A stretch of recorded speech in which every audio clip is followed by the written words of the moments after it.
Hello and welcome to Dialogue. I'm Yang Rui in Beijing. The UK has voted to leave the European Union. In the wake of a long and divisive fight that yielded a close result, what will be the consequences for the UK, the EU, and the rest of the world? And how will China's recent closer relationship with the UK be affected now that the UK will no longer be part of the larger European organization? To discuss these issues and more, I'm joined in the studio by Claire Pearson, Chair of the British Chamber of Commerce in China, and Michele Geraci, Head of the China Economic Policy Program of Nottingham University Business School of China. But before we begin our discussion, let's look at this. News of the decision sent the pound crashing to its lowest level in 31 years. In the wake of the referendum results, British Prime Minister David Cameron announced his resignation. He will remain in his position at the Conservative Party's annual conference, set to take place in October. A negotiation with the European Union will need to begin under a new Prime Minister. And I think it's right that this new Prime Minister takes the decision about when to trigger Article 50 and start the formal and legal process of leaving the EU. The result of the UK referendum has been met with shock around the world. German commuters are calling the Leave campaign's victory catastrophic, while Turkey says the decision could be the beginning of the end for the European Union. The spokeswoman for China's Ministry of Foreign Affairs, Hua Chuanying, said China respects the path that the citizens of the UK have chosen for their country. China supports the European integration process and would like to see Europe playing a proactive role in international affairs. We have full confidence in the outlook of the development of China-EU ties.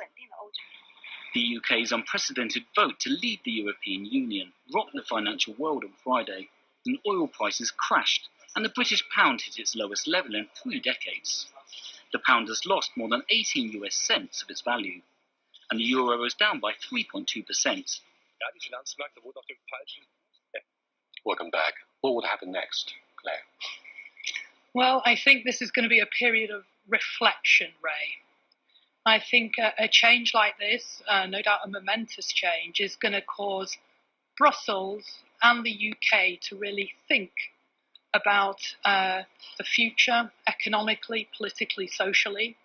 I don't think it's good or bad. It's just a period of change and a period of looking inwards to see why this happened at all. And your take? A little bit negative in the short term, anxiety.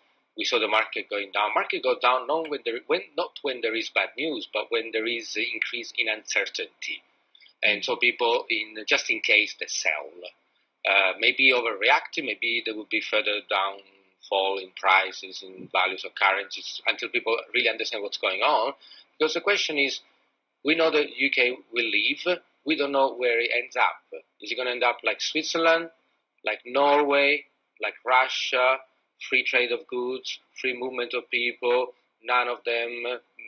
We don't know where it lands. So the referendum was asked a question of leave or stay, but people were not asked where they want to go. And that's part of what they need to negotiate for the next several months and years. But I think, and I give credit to people, they will do whatever will be necessary to make the economy resilient and grow again, and rely on their strength, flexible labor laws, very good, rights for. It is a country that works on the rule of law, and people will adapt. Don't ever underestimate the resilience of the British economy. Having said this, we'll come back to take a closer look at the political and economic fallout coming out of this shock. The leave success, okay? But people are obviously recovering from the aftershocks, Claire. It means the results were quite against the expectations of most of those who follow the survey very closely. And the survey was proved wrong somehow. What do you think are the major reasons for those who have been left disillusioned by the idea of regional integration, namely the European Union itself? Is it the beginning of the end? I don't think it's the beginning of the end. I think it's merely a transition. Sometimes if you're in a relationship with somebody, you take a break, things end up better afterwards. So I feel now that Brussels is going to be forced to think about how Europe runs, and I think Britain is going to have to think about who its best friends are going forward. But I think the things that made Britain great yesterday still make it great today. It's got a good workforce, it's got low corporate tax relative to Germany and France, and it's got a very positive relationship with China. The British business person is a highly pragmatic person. Business always finds a way, and I think this is going to be a very innovative period. That's why you joined the AIIB against the expectations of the United States, right? We joined AIIB. I've never known really how European we were, Ray. Were we in the euro? Were we in Schengen visa? Were we more closely aligned with the US and China than we ever were European? I really don't know how much has actually changed. My Chinese friends don't seem to think it's really an issue. Let's look at why those voters in the UK decided to support the Leave. Does it mean, Claire, that those who have been left jobless decide to take back their dignity, their jobs, and the laws for the lawmakers in the Westminster Abbey? Actually, you raise a really good point here. I've been thinking very hard on this question today, and what I think is it's really been a people's vote. I think that sometimes our lawmakers are seen maybe a little out of touch with the general populace. I think this is sort of a good day for democracy. Have made their point. They're saying, is that a good day for democracy or populism? Well, I think democracy and populism not so different. The most popular person wins in a democratic election. But obviously the word of populism sounds a little bit negative. Just populism means when the people democratically vote for what the elite doesn't like, then it's called populism. So when the oligarchy fails, they call it populism. What's the difference otherwise? If the majority of the UK people have, like the Chinese representative has said, we respect the decision of the majority, that's democracy. And we may not like it. We may even argue that maybe the poor farmer in Scotland does not really understand what the EU means and maybe should or should not vote, but that's a philosophical thing that was resolved 1,000 years ago. Democracy respects the tyranny of the popular will. The tyranny is a great word, Roy. And believe me, I'm part of that tyranny. I'm not from a rich family. I'm not from a powerful family, but I am in an elected position. The good thing about democracy, you might have poor leadership for a period, but subsequently, democracies heal themselves because they get rid of people who make bad decisions. And the UK may join again the EU later on. Like they did a referendum first time in 1975. That sounds like William Shakespeare's drama. We do have actually a more practical example because Scotland voted no recently, and now they will probably hold another referendum. Right. And most likely now they will vote, we don't know, yes or no, but you can vote any time as you like. And you can change in and out. So, okay, there are technical difficulties. When you come out, you cannot go back into the EU. However, and I make it as a joke, seeing how easy access to the EU has been granted to some countries in the east of Europe who probably do not meet many of the requirements and definitely not the requirements of the Eurozone. It is not inconceivable that countries that are out now could be in later on. Although I don't think the UK would do that. But it's a possibility. I believe a lot of damage must have been done internally in the UK, and Europeans are thinking about the internal bleeding in continental Europe at the same time. Let's look at what should be done to repair something that went wrong internally in your country.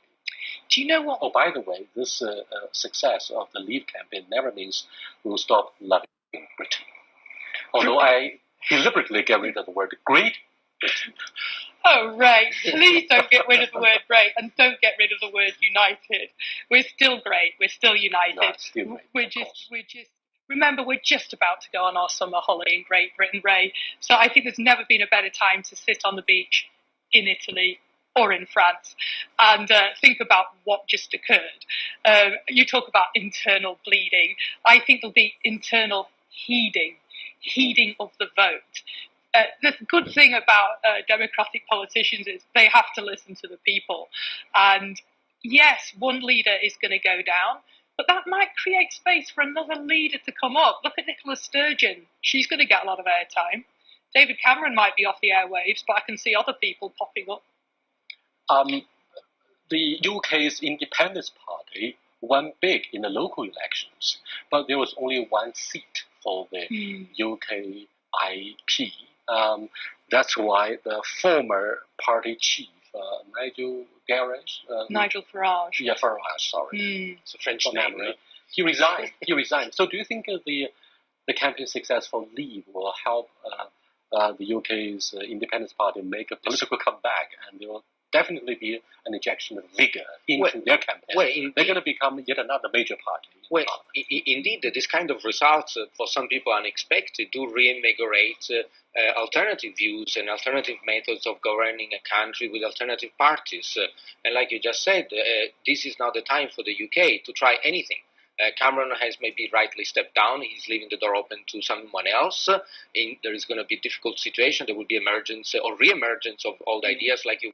And this is, you teach us crisis, Weiji, Zhihui, and, crisis and opportunity. For China, for the UK, this moment of apparent crisis, I believe. Thank you for your philosophical understanding of the Chinese phrase, Weiji. Crisis and opportunities come along. They come hand in hand. So this is the silver lining for the British politics and your future with continental Europe and indeed with the rest of the world. Yeah, I know what Britain will do. They'll have a cup of tea, maybe a pint while they watch the football. They'll discuss it. They'll reflect. Yes, there'll be a little panic, but ultimately pragmatism will win out. British people, we're quite boring. We're quite straightforward. We need to balance the books. No, not as boring as the fish and chips. Our food's a bit boring relative to yours. And don't forget that the UK has now 3, and if I include Ireland, 4 teams still in the European Championship, which is the only country the most overrepresented in the cup. 1 country, 4 teams. 3.5. I'm sorry, I'm out. 1 country, 4 systems. Yes. Do you think the Scottish people would seize this opportunity and relaunch their campaign for independence? You don't think so? Of course they will. Yeah, Scotland likes to do its own thing. But don't worry about it. A bit of independence, it's not going to hurt us. I think what's going to happen is the teams are all going to go into separate corners. They're going to have their discussion. But ultimately, a pragmatic result. Democracies have great ways of curing themselves. So if somebody makes a mistake, you get rid of them, and then somebody else comes into power and puts new policy in place. I would see this as a hiccup in European relations as opposed to an illness. I feel relieved, Claire. You still feel proud of democracy. You use the phrase, democracy is able to cure itself, the self-regulating mechanism. That's the envy of those who are called non-democracies. However, yesterday, we were also discussing the BRICS. And a British guy, who is, of course, our copy editor, and a German guy joined hand in voicing the same opinion, that the European Union failed to deliver a single voice in a global competition compared with the strong leadership of the Communist Party. By the way, this year witnessed the 95th anniversary of the Chinese Communist Party. I'm not saying that we are stronger, you are weaker.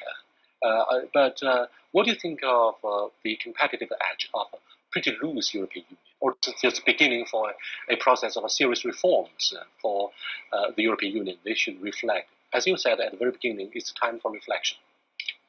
I mean, to be honest, Ray, I am a big fan of strong leadership. And what I see in China... But of course, it doesn't mean dictatorship. I didn't say dictatorship. No. I said strong leadership. Right. And I think you can have it under either system. So I think that in Britain, in Europe, what we need is strong leadership. I think you used a really good word. You said, very good, globally, globalistic. We're no longer, no country is an island today. In an era of where we're all technologically connected, people are watching this in the UK, we need to act coherently as a continent. I think the system that you have in China, you are a continent, but you're also a country. Strong decisions have to be taken. It works very well here. I have seen that in the last 10 years. But frankly, Britain is smaller than Shandong, one of your 32 provinces.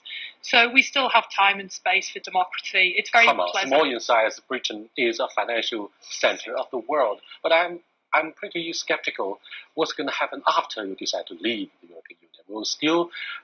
Will the UK still remain a financial center? Will that be stolen by Frankfurt, Paris? Because after all, London is the first R&D clearing center in Europe. Do you think the continental Europe threatens to steal the spotlight? But you are watching Dialogue with Claire Pearson, chairman of the British Chamber of Commerce in China, and Michele Geraci, head of the China Economic Policy Program of Nottingham University Business School, China.